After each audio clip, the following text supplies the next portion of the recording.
Restoration Chapel family and friends and Traveling Story family and friends. We're excited that you're joining us this evening. We are excited to have John Crosby with us.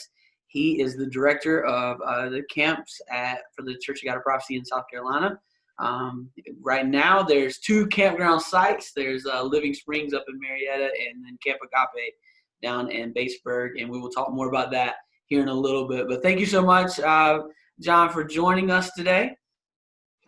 Man, thanks for having me. No problem. And we always start with the same question. I know you're a Clemson fan. I'm a Clemson fan. And I heard this the other day. Dabo Sweeney says we all have a thumbprint. And with that thumbprint, we make an imprint on different people's lives, which I thought was amazing. I said that could preach. Yep, but for sure. And so with our thumbprint, there comes along with our life that comes with it. Do you remember your life before you encountered Jesus? I would like to say I had this crazy whirlwind story. A few weeks ago, you had my brother on, and he kind of alluded to the same things. Yeah. But I don't. I grew up in a pastor's home, and so my life before Christ was still centered around Christ. We were at church every Sunday and around the church, but when God really started working with me, I was probably around 16 years old, and it's really ironic where God has me now, because it all started kind of coming together at 16 at camp.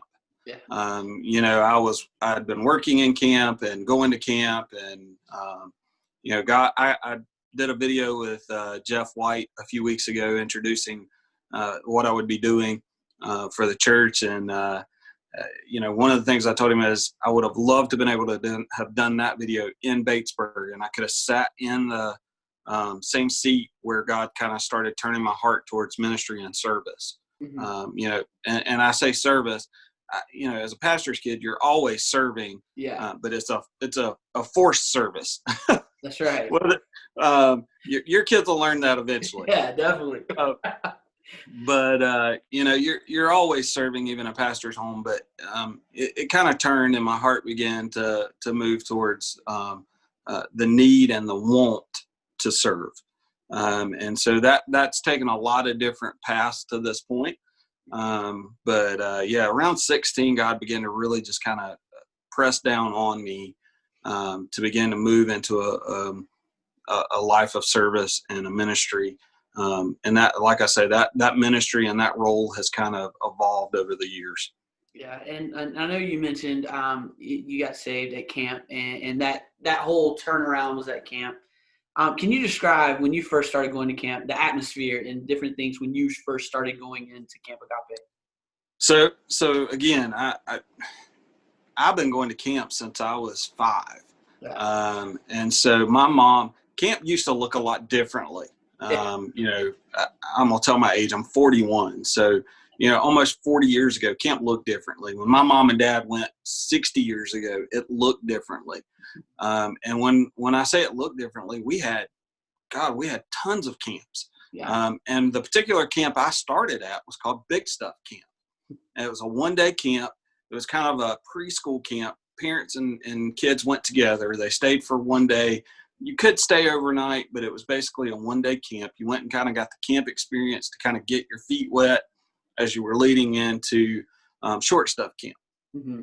And so I got started really early. My mom was the nurse. My mom still is camp nurse. A lot still for a lot of the camp directors. She served with my wife and I 2 summers ago. And then she serves with some of the other directors as well. And so, we started early. My family was, my mom and dad met at camp as teenagers. Or I guess actually they were not teenagers at the time, but they met at camp. And so we've always been involved in camps and being a part of it. And so, but 5 years old, went to Big Stuff, short stuff, and kind of moved and stepped through. My first time working in camp, I was around 14, 15 years old, with some folks, Larry and Linda McCall, Mitch Looper at Carolina Heights called me up and said, "Hey, my CIT backed out. I need help. got to camp, helped out, and I was hooked ever since then. So. Yeah. Now that experience with helping in camp, I know there's many jobs that takes to run a camp, and all those jobs are very, very important to the campground atmosphere, to the campground ministry, to everything. Those type of jobs, I know you've probably been in multiple positions at camp. You've probably done about everything in camp. Can you kind of tell me, in those jobs, what kind of things did you learn through serving in those different places at camp?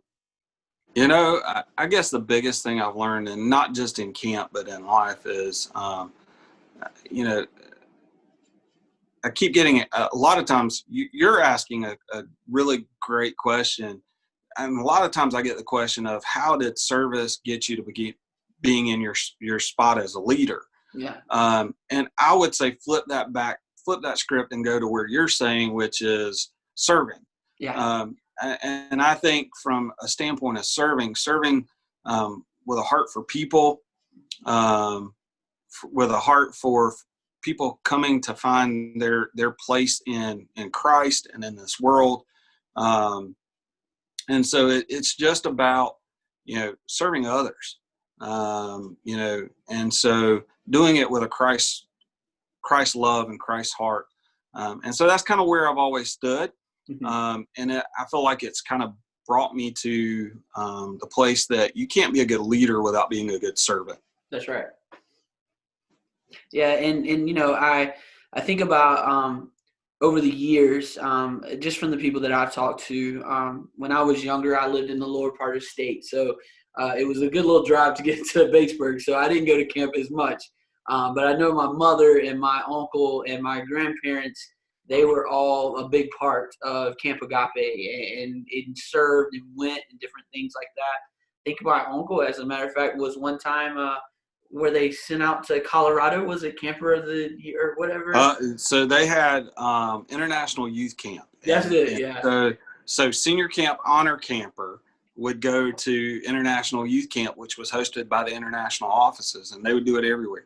So he probably went with Chucky because Chucky went to Colorado. Yeah. I think he said he went to Colorado. So different things like that. But I've also heard that there's many pastors that got their calling through camping ministries, and I know you probably have heard the same thing. With that being said, I know over the years, people have that heart for camp. What do you think keeps bringing them back to the campground, especially those that got that calling to serve into ministry? So, I think for a lot of folks, it's just they see the importance of it. It is, one of the things that I hope that we can kind of redo and bring people back to is this is an extension of the local church. And I say that it's an extension of the local church. And when my dad was a pastor, we had kids ministries and youth ministries, but there were a lot of times we couldn't get parents and grandparents to bring their kids to youth events at church or kids events at church. But hey, we're going to raise money and we're going to send your kids to a week of fun-filled camp where they're gonna have fun doing fishing and games and activities and all the things that we used to do. But they're going to get a connection with Christ. And so, churches used to use it as an extension of being able to kind of reach out and use it as an outreach ministry to those folks who may not normally connect with their local church. And so, I'd love to see it get back to that.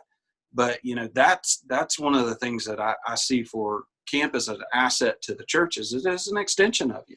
Definitely. So right now, as I said, we're at Camp Agape, and that has been a campground. Do you know how long that's been in play? I think it's since the late 50s. In the late 50s? Yep. Late 50s, early 60s. So it's been around a while. Yeah, it's been around a while. And I know over the years there have been upgrades and different things. And right now, before COVID hit, because last year we had to cancel our campgrounds for the first time, and I don't know, probably ever, cancel camps. There was 4 camps, if I'm correct. Am I correct on that? 4 Yep. camps? So we had short stuff, sophomore, junior, and senior. Freshman. We don't do sophomore anymore. Freshman camp. So our current directors are Short Stuff Camp is Justin and Tessa Adams. They're from the upstate of South Carolina. They attend East Clemson Church. Great group of great young lady and young man. Had the opportunity to hang out with Justin a few weeks ago for a portion of the day. Myself and my wife are over freshman camp still currently. Even though I'm overseeing all of our camps and all of our facilities, my wife still has a heart for camp and wants to be involved, and that's a way for her to stay involved. She's taking the lead on that. Junior camp is Justin and Abby Vaughn. They've been a part of camp for a number of years. They live in the lower part of the state around Beaufort. Yeah. And then senior camp is Dylan and Brianna Matthews. If that name sounds familiar, Dylan and Brianna have been in camping ministry off and on for years with Dylan's mom and dad, Robert and Dolores. And then Brianna's mom and dad have been involved in camp off and on for years with Rick and Pam Merck. So yes. And with those camps, can you kind of describe the age group and what goes on during those time at those different camps? Sure. So Short Stuff Camp is kind of what we call baby camp. That's that preschool to around first grade, first, second grade age group. So you'll have 5, 6, 7, 8-year-olds in that group. Those kids are there for about a half a week. Depending on how those weeks fall, usually it's a Sunday to like a Wednesday. They get church during the day. We don't do church at night with them because by the time they get to the evening time, any of us who have younger kids realize that about 8 o'clock, they're ready to kind of start crashing, and they're either going to be in tears or they're going to be bouncing off the walls. And that just doesn't work well for church services. Yeah. So they usually do their church activities kind of in the middle of the afternoon when it's the hottest, because also if you've ever been to Batesburg, you realize that midday is extremely hot. And so we get them in the cool and do those kinds of things.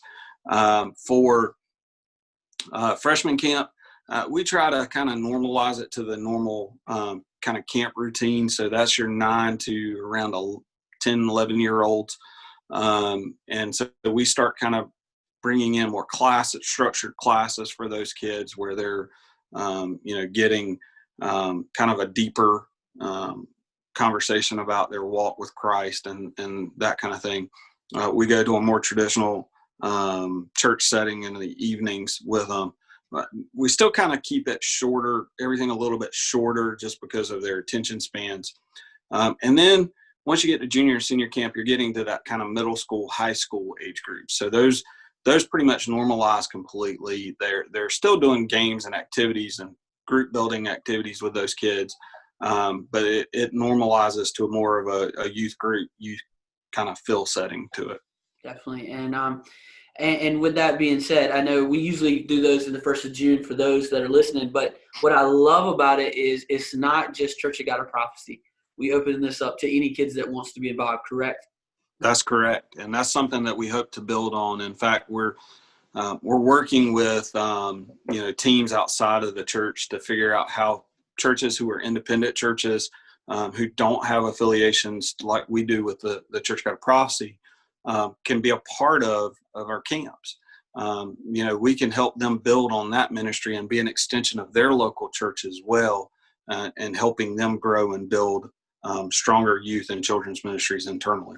That's right. And I wanted to mention that because I think it's awesome and great that we're, this is not just a denominational thing. This is a kingdom building, pouring into that next generation as they come up. And I love that because we're to the point now where we understand that it's bigger than just us. This is this kingdom building. And so also, when we have those in June, you said there's a lot of great teaching. I know there's, especially for the senior and junior camp, there's usually special speakers that come in and speak.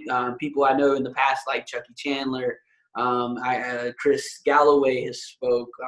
I think Bishop Jeff White's been down there and spoke a couple times, different ones. But it's to a point, and I know one of the greatest times, I know Pastor Chucky Chandler told me, he said one of the greatest times is like feet washing and then baptism and things like that, and the Lord's Supper. So those things are also taught too, correct? Yeah, so it's funny you bring that up. We took 2 years ago. The theme was journey, and so for my wife and I, we actually every night took a journey with our kids. And so we started off with Jason Ryerson. I don't know if you know Jason or not. He's a former youth pastor here in South Carolina. He's moved to North Carolina where he's been a youth pastor, and now he's working with a school up there. But Jason and his wife came down and opened up the night with us, and he did a very evangelistic message. And so our thought was, when we worked with ours, was we were going to take a step by step. We wanted evangelistic. All right, you found Jesus. What do you do next? And so the next night we had a mission-minded speaker who was talking about, hey, missions is not just about going overseas and doing all those things, but you can do those as a kid or a teen or whatever. You can get involved in those. But missions is also a local mindset. And then Bishop Jeff White came in, and he talked about getting connected to the local church. And then on our final night, Chucky came. And, one of the things that we really wanted our group to understand is a lot of times they're in kids' church. And so they don't quite understand baptism the way they should, or communion the way they should. And so he preached on taking communion. And then we took communion with those kids. And then he talked about baptism, because on the last night we do baptism. Yeah. And so he talked in depth about baptism and what it really means to be baptized and the significance of it. And so, it's funny that several of the people that you talked about were there speaking at our camp. We did something different at freshman camp that year. We did girls and guys. That's something they didn't normally do too often. And so we used the time to talk about being godly women and godly men. And Bishop Martin and Stephen Puckett both taught our boys class, and Marie Ashley and Dolores Matthews taught our girls class, and they did phenomenal jobs. So we had a cross section of people from across the state of South Carolina and North Carolina that came in and poured into our kids through that week. And every director, sets of directors do that at their camps. They get a cross section of people pouring into these kids. Someone from your church helped us with worship. And, so it was just a great week. Yeah, and I love it, because my biggest thing of bringing that out is when these kids go to camp, it's not just a babysitting. They're actually getting poured into by ministers of the gospel. You said Bishop Martin. There was a bunch of bishops that you just called out right there. That's a part, and not saying it's too high of their level, because you've seen a mighty move of God in those moments. And I love that we're doing that. We're not trying to dumb it down for them, but we are equipping them for when they go back to the church, when they go back to their local church, that they can begin to jump in and serve and be a part of the local church, be a part of the outreach teams, because now they have gone through those steps, as you said, that journey through evangelistic, through missions, through, the local church. And they're getting in that mindset to come back on fire for God. And I know that's your heart as camp keeps going, and as you've been put into this position, that is your heart to see kids not only because, as you know, sometimes we get in this time where they go to a retreat or they go to a camp, they get on fire for God, and then they come back to the local church and it's like, whoosh, you know what I'm saying? Oh yeah. But one of the things that I really hope we can, when we were younger, especially when I was younger and in camp, it became an emotional thing. We wanted to charge every kid emotionally and, kind of wind them up like a wind-up car. But eventually that wind-up car just kind of fizzles out and goes to a stop. And what we want to do is create connections, lifelong connections with people who can help guide and direct them through leadership, and then connections with Christ that are long-term. I want to see kids filled with the Spirit. I want to see kids manifesting those. But more than anything, I want to see kids with true relationships that, they're not in camp in June and then come to retreat in all, November, and they're starting all the way back over again. Right. I want to see them with true relationships and building on those relationships. That's right. And I wanted to make that known for the pastors that listen to this and watch this. When they come back from camp, let's encourage them to keep that walk, keep that step. And if you're not helping in camp, find out what happened in camp so you can continue to help them grow in that too, correct? Yep. And so with Camp Agape, I know we're there, but was it 10, 12 years ago? We got a property in Marietta. Camp Living Springs was the chosen name for that. Yes. Nice property up there. How many acres is up there? We've got right at, I believe it's 200 acres. 200 acres and nice. I think it's a pond there. Yep. Well, it's a swamp right now, but yeah. And we have been working on it. God has blessed us especially recently. God has blessed us to help us start the building process again to try to finalize a lot of these things. As of right now, if I'm not mistaken, all the campers cabins are built, correct? Yes. How many camper cabins are there? We have 7 camper cabins, 2 staff cabins. 2 staff. Yep. And if I'm the numbers, the staff cab or the camper cabins, you have what we would call inside of those camper cabins are 2 separate cabins. So you have a commons area and 2 separate cabins, which would allow for having.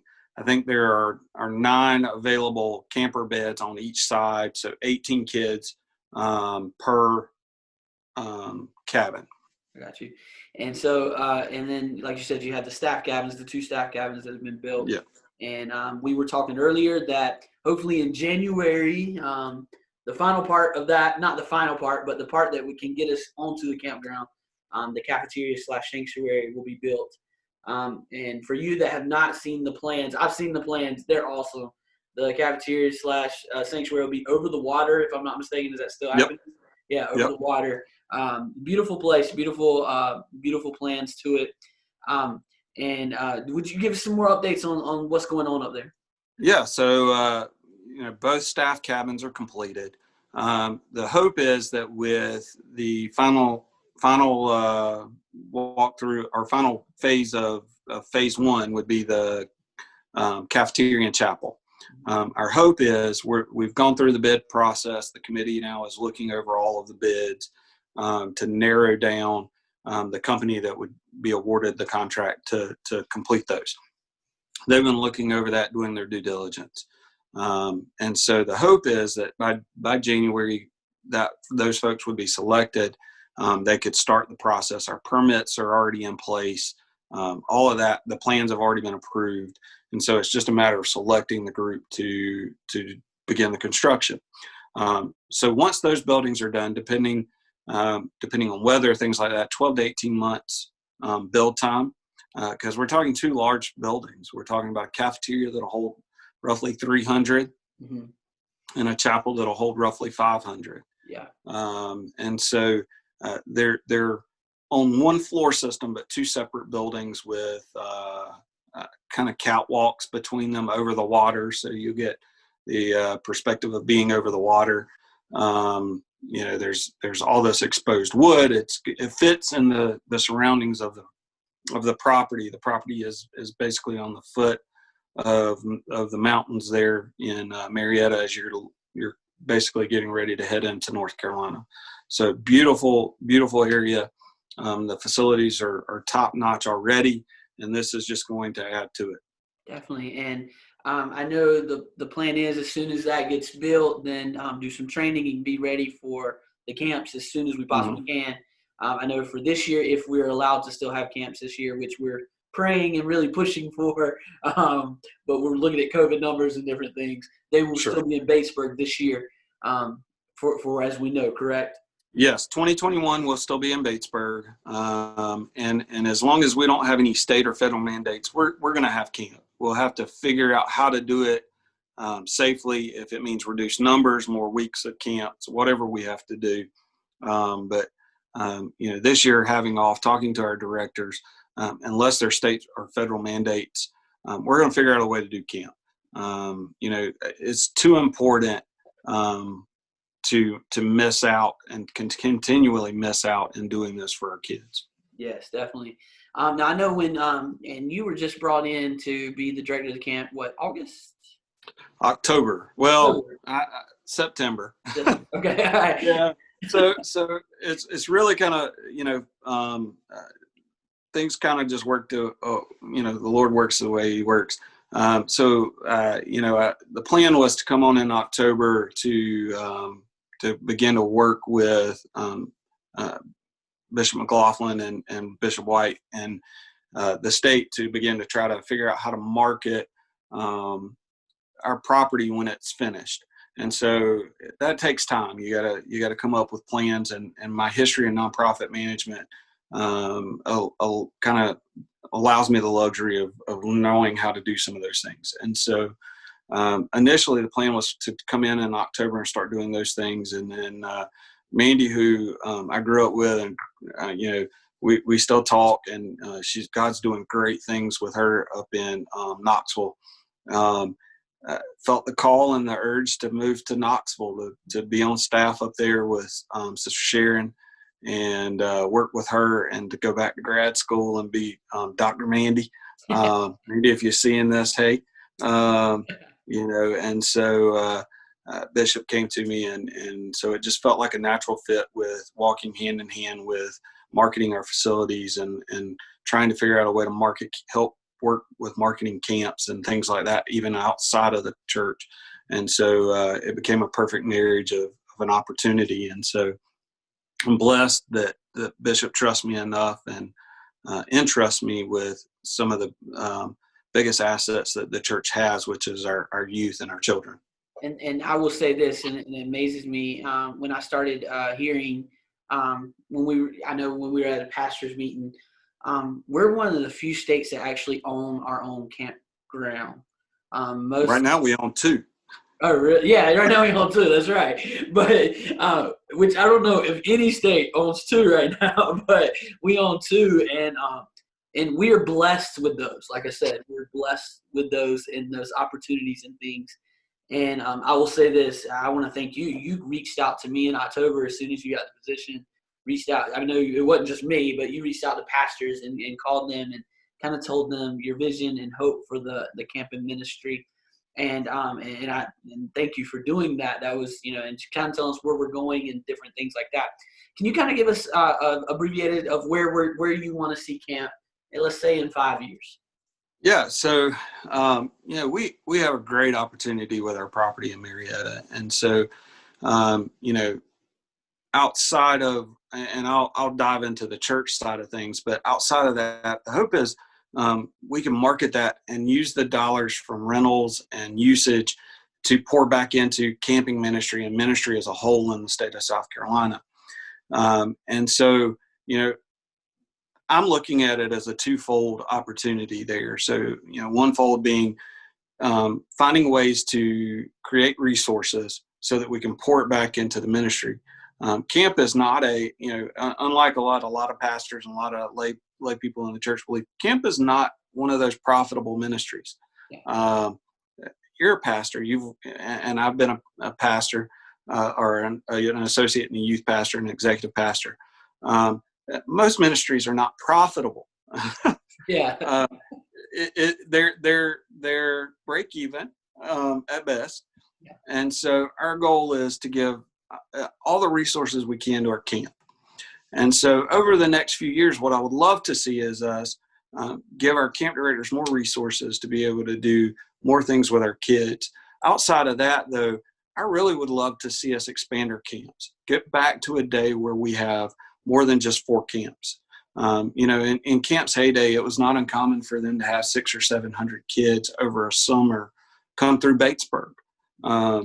And so, they had big shot camp, they had short stuff camp, sophomore, freshman, junior, senior, collegiate. There was 7 or 8 camps when camp was in its heyday. And so I want to see us get back to that, to where we're having multiple camps, having people connected to our camps from local churches. The last couple of years, one of the things we always kind of struggled with was getting enough support from local churches in the mode of volunteers. And so, I want to see our churches reconnected and being a part of camp. From a spiritual standpoint, what I want to see is kind of what we talked about earlier, is finding opportunities for kids to connect with Christ. I want to be that place where they find that connection and they go home and the local church helps them build on that connection. It's going to be really hard for us as a camp who has a set of kids for 3 days to teach them everything they need to know about their walk with Christ. Yeah. So my goal is over our next few years is to begin to grow camp, but grow it in a way where we're helping those kids build the connections, get those connections, and then the local church build on top of that. And part of that is we're going to have to help the local church build where they are, and staying connected with camp, so that they know where camp stops and where the local church begins, that it can be a seamless transition. Yeah, and like I said, I love that when you called me and talked to me in October, I love that vision of how we want to see camp go, and not be just like you said, an emotional event, but be an encounter that continues to help kids grow. And even if we start, as you said, if we get back to that 1-day camp and they come to 1-day camp, and then when they get old enough, the 3 days, and then all the way to senior and college camp, I can imagine what could happen if that, because I know people that started in camp as short stuff camp and didn't stop until they kicked them out. And a lot of times they couldn't even kick them out because they were still working camps, right? That was me. And so we get that ball rolling again, where kids know and young people know that this is a place that they can come to, I don't say enhance, but to continue to grow in God, continue to get closer to God. And not only that, I love the unity part. I talked to Pastor Chris Galloway, who's a past guest for our youth. We did just a whole segment on youth ministries. And he said one of his main visions for youth ministries is to be united again. Because, years ago, you knew people from the upstate and people from the lower state. And at camp time, that was your time to get back together or retreat or state convention time. Yeah. And now I see times we'll go to camp and not have a clue who that person is, or state convention or youth retreat. But if we can get back to those moments growing in Christ is growing in unity too, not only with Him, sure, but with one another, and get back to that unity. What do you agree with that? Oh, wholeheartedly. And Chris and I have already had multiple conversations, and it's a conversation that he and I will continue to have, of how even in from camp to youth ministry, there's going to have to be some cohesion, working together. There's so much overlap there. And so, we want to make sure that how can we work together to bring unity? How can we work together to one of the things that we've seen, or I've seen over the years, is I would love to see us get to a point to where, when I was growing up, one of my favorite directors, and it's really funny because one half of that team came to work for us, and 2 summers ago was Anthony and Sylvia Staten. Yeah. And that was the funnest camps I remember growing up. No offense to any of the other directors that I had, the Martins or anybody else, but one of the things I remember most is Anthony Staten would come in and go swimming with us. He was the director, but he would take the time to come in there with the boys. And I say he would come swimming. He would get in the pool and hang out. And I don't remember if he ever really swam or not, but he would come in and hang out, play with us in the pool and pool area. And but he would come in and do all that with us, and that made an impact. I mean, I knew the Statens as a kid because our parents were friends, and Mama Staten was always kind of there, and so we just kind of always hung out. But I remember growing up, there was a unity even then among the African American church and the white churches, if you want to say that. It's the church. That's right. I would love to see the unity almost as the way Lancaster has began to integration years later. They've integrated and have a beautiful congregation there. I would love to see us get back to that at camp, working together, getting our camps in unity among all of our churches, not just one sect of the church. And again, going back to what you and I talked about earlier, inviting those churches that don't have a covering to be a part, so that those kids get those experiences and those churches have those opportunities as well. A lot of churches don't have the resources to rent a facility to host their own camp. And so giving them an opportunity to send their kids to our camps is going to be phenomenal. Right. What if the pastors came to you and said, okay, what does the local church and as a pastor we need to do for Camp Agape, Camp Living Springs? What would you tell them? There's a lot of things I could tell them. Whether or not they would want to listen would be a whole different story. For Camp Agape is, I hear Pat, 2 years ago, we were over one camp. And so I would call pastors up and say, hey, are you sending kids to camp? Can I come speak at your church? Can I promote camp? I don't have any kids. And my argument would be today, after I've gone through a year and I've had a chance to kind of get reconnected with pastors and talk to them is, no, you don't have kids, but your church members have grandkids, and, your grandkids have friends. Yeah. And while they may not go to your local church, this is an opportunity to introduce them to church in general for some of them. And most importantly, to introduce them to Christ in a way that, I don't want to say under the radar, but definitely, hey, I'm going to send you to a week of camp. And what kid doesn't want to go to a week of camp? What parent went like a week off, right? Exactly. What parent doesn't say, sure, Grandma, I'll be glad to send Johnny to camp for 5 days. And if I can get rid of all 3 of the kids, we're and one of the things I'll say is Camp Agape is one of the most cost-friendly camps right now that we have. Now, that's not always going to be that way. I'll be straightforward with you. It's not always going to be that way. But right now, we're one of the most cost-friendly camps you'll ever go to. I have 2 kids. I have a 7-year-old and a 12-year-old. My 7-year-old and 12-year-old usually do dance camp in the summer, and they do horseback riding camp. Neither of those are overnight camps. And I pay probably 2 to 3 times what we send our kids to Camp Agape for those same camps, and they don't stay overnight, and I have to feed them. Yeah.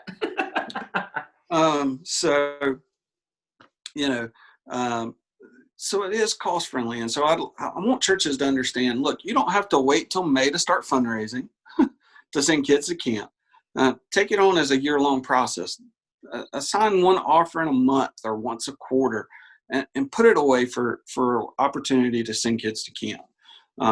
Don't talk about camp just in May. Talk about it several times a year. Kind of out of sight, out of mind.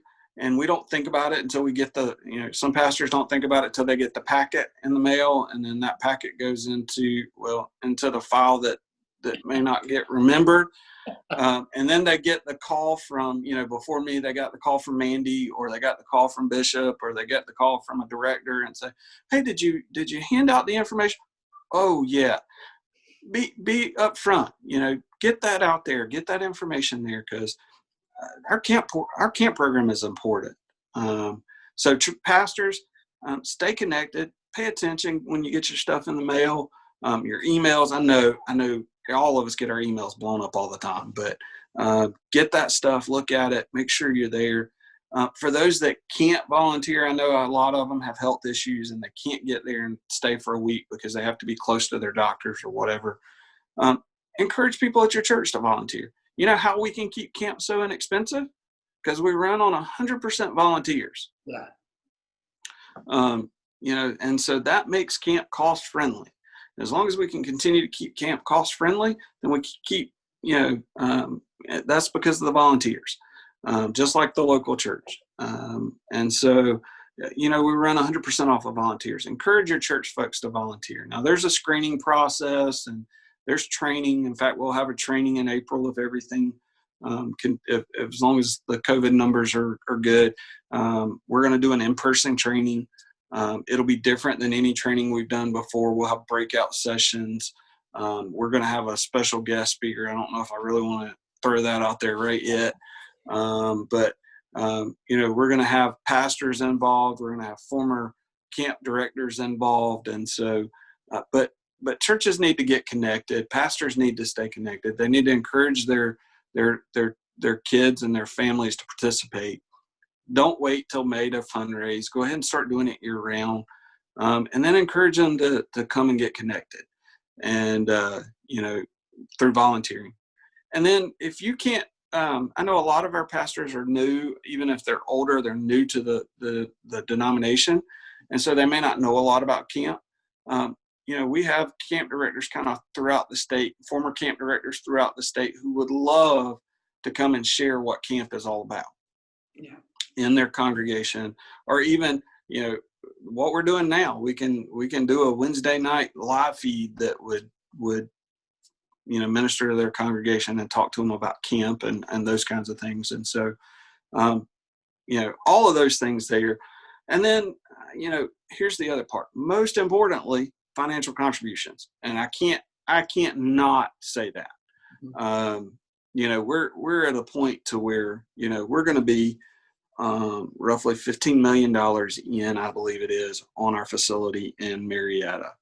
God has blessed us with outside resources, and the majority of the resources that have come in have been from outside of the church. And it has funded the majority of the project. The Huffmans, when they started the project, contributed significantly financially and the property. And then we've had some other donors who have come along the way who have been outside of the church, who have given and bought into the vision of what we're doing there.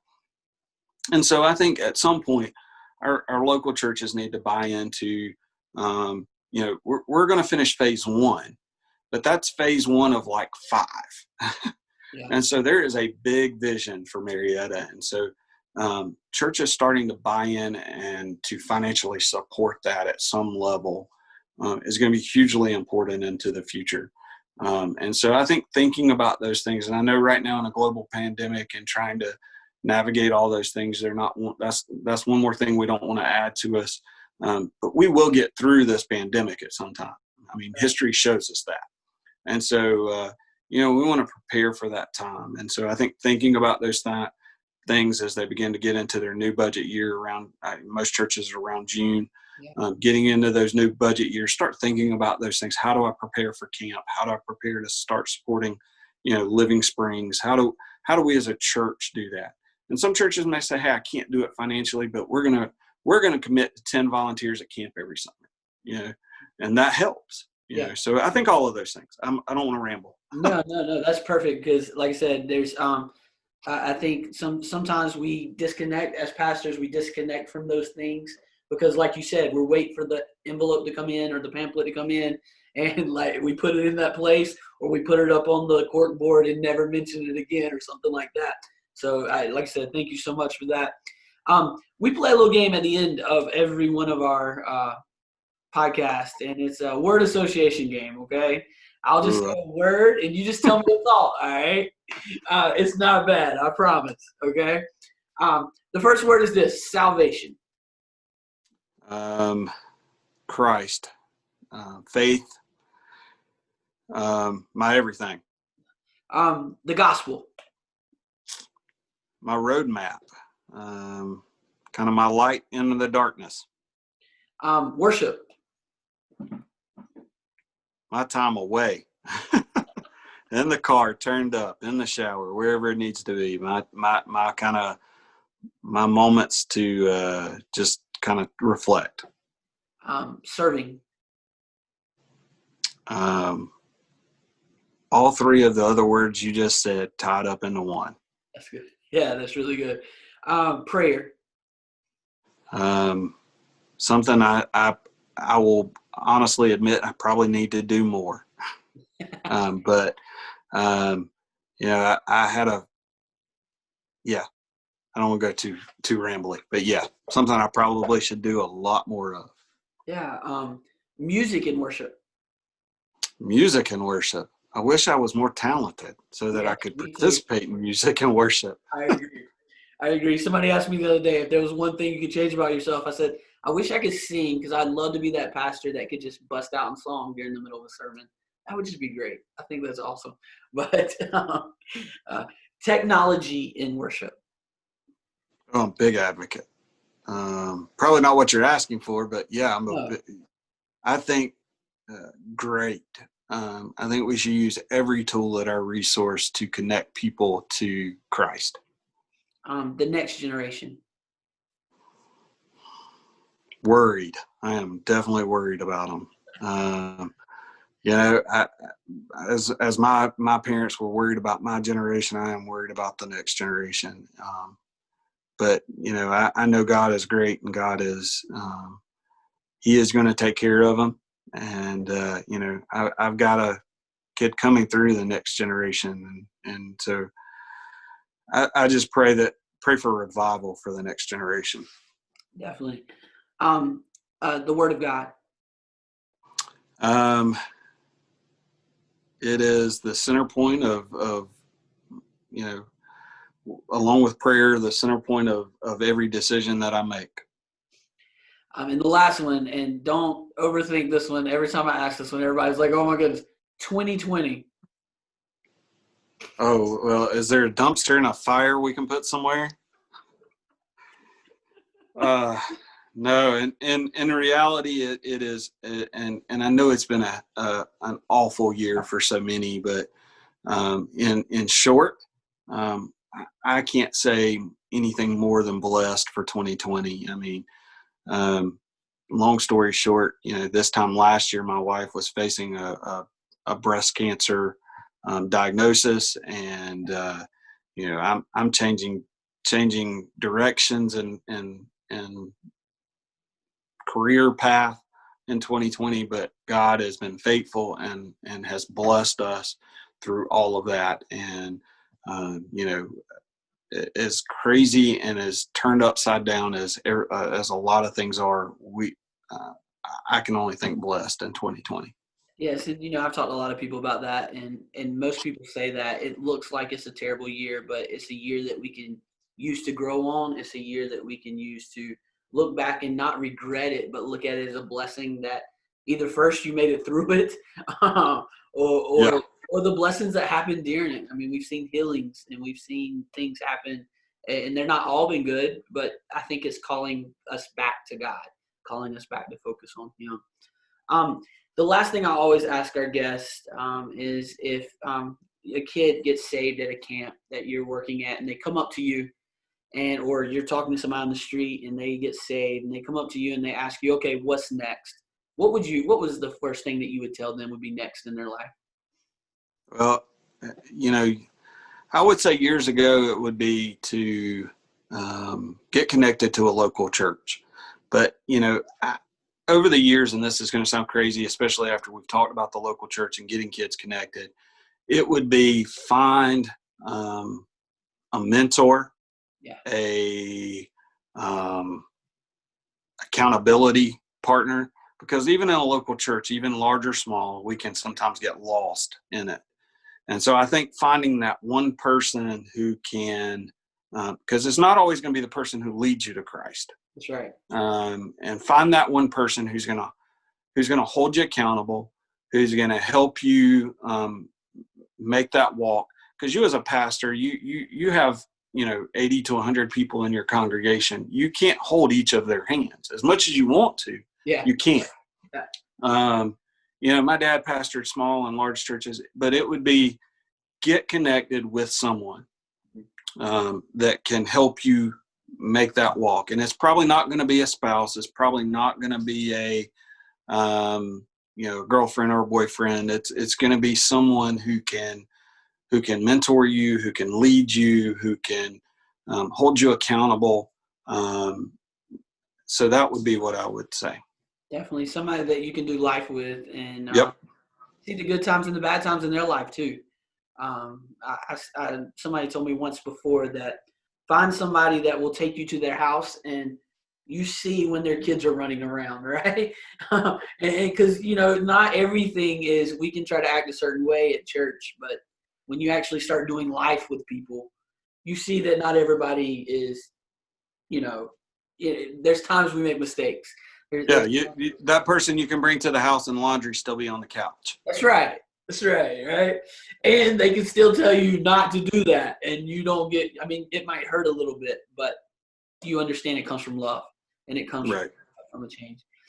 Well, John, I thank you so much for joining us today. We're excited about Camping Ministries. We're excited about where we're going, Camp Agape and Camp Living Springs. If somebody wanted to get in touch or see what's going on with either campground, I know we're in the process of making some of this new stuff, websites and Facebook pages, like that. But right now, if somebody's listening to this and said, hey, I want to kind of see what's going on. I know Batesburg, the Camp Agape is located. Do you know the exact address where Camp Agape is at? It is in, if you hadn't asked me, I could have told you, but it's. That's all right, because I can put it down low. Yeah, you're gonna have to put that down low. It's but it's been the same address as Fair something Drive or Road. Batesburg, Leesville, right? Yeah, Batesburg, Leesville. It's out. It's Highway 178 in the middle of nowhere. Yeah. That's right. And again, we're hoping that camps will be in June. For those, correct? We'll be starting those. We're going to be late June, early July. We're going to have to be a little creative with our dates this year, just because there is, a number of this year. If everything rolls out well, we'll have convention this year, state convention this year. So we'll have to be a little creative with our dates. So there may be some before convention, some after convention, and so we're going to be late June, because also schools, you're working in a public school, so a lot of schools started later, so they're not going to end till later in early June, and so that's we're having to kind of watch all of those things, and we want to be able to do it in a time where as many of our kids can come. So we're kind of trying to take all of that into account. Batesburg's address is 6946 Fairview Road, Batesburg, South Carolina. Okay. Yeah, definitely. And if they wanted to get in touch with you, they could go to you on social media, correct? Social media. You can hit me up on social media. You can, we'll have my cell number at the bottom of the screen, and email address. Feel free to reach out. We've got some great videos promoting the new facility, as well as what we've done in camp in previous years. We're working on some new marketing materials that we hope to have out sometime in February. And so we're excited about all that. Yes. And again, also in Camp Living Springs, I know you were talking, they're holding some events up there, not many, but if churches want to reach out, I know there's no cafeteria right now, there's no sanctuary, but for small groups and that kind of thing, they can also reach out to you for that too. Yeah. So we're going to be able to host small youth retreats for churches. If you're associated with a nonprofit organization and want to do like a board retreat or a staff retreat for a church, we've got facilities enough to host something like that. We've got some community partners that we can cater through and provide meals. So we can host small events. We just can't do full out 200 people plus where with what our capacity is right now. And also I will link in our podcast description and below the South Carolina Church of God of Prophecy website. You can find a lot of updates there also, correct? Sure. Yeah. And so what I'll also throw out there is, you mentioned Batesburg, and while we're still filling out what God wants us to do with that property and how we're going to do it. So if somebody needed a larger space, we do have that facility down there that, we'd be more than interested in partnering with somebody to use that facility as well until God gives us clear direction. Definitely. And that facility has a cafeteria, it has a gym, it has cabin spaces. Cabins, it has a classroom spaces also. And then there's some activity things that are around the building also that you can use, and a lot of good land to, do some different things if you want to set up games or stuff like that too. It has all that area in that room to do that. But yes, thank you so much, John, for joining us. And again, we'll link all the information below and in the podcast information. Also want to say thank you so much for watching this. You can watch Traveling Stories every Wednesday night at 6 p.m. We have different guests on. We ask you if you want to help us out. You can share the podcast. You can share our Facebook page, which is Traveling Stories Podcast, or you can share our podcast, which is either on Spotify, it's on Google, it's on Apple, it's on Anchor, it's on about anywhere you can find podcasts. It is there. And we'll link up some of those at the bottom of the screen also. But we want to thank you so much for joining us. John, any last words for our guest, or for our viewers?